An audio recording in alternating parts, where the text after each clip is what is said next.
isang mapagpalang araw muli sa ating lahat. So for today's vlog ay binaba ko muna yung ating 4 months old na stag.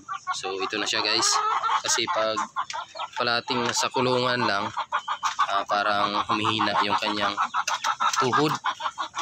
So yung ginawa ko, sinama ko muna siya dito sa native muna yung mga kasama niya. Okay, so yan yung mga kasama niya dito sa labas. So para makakaykay naman yung paa niya. So yan guys, oh, kumakain siya.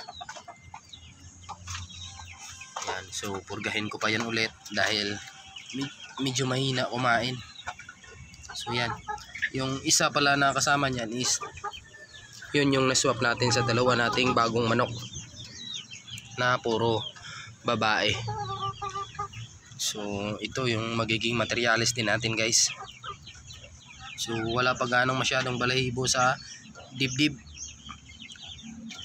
Yan yung kanyang ulo. So malaki rin yung paa niya guys.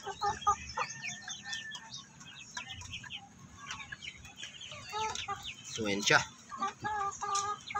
So nag-i-enjoy siya dito sa labas kasi may mga kasama na siya, and then makakakaykay na siya ng lupa.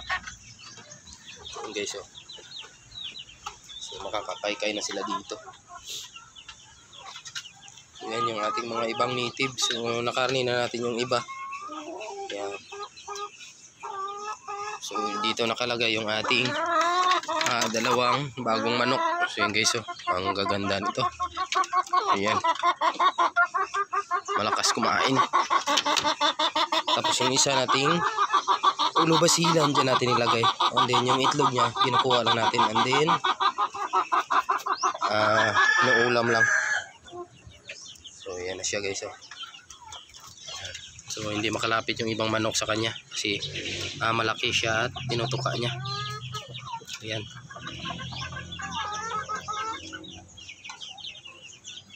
And then pag sa kulungan kasi mahina siyang kumain, pero dito sa labas medyo malakas siya guys, oh.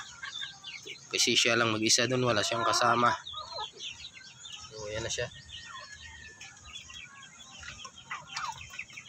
So yun lang guys for today's vlog. Pinakita ko lang sa inyo yung 4 months old natin na stag. Yan, siya mo asil.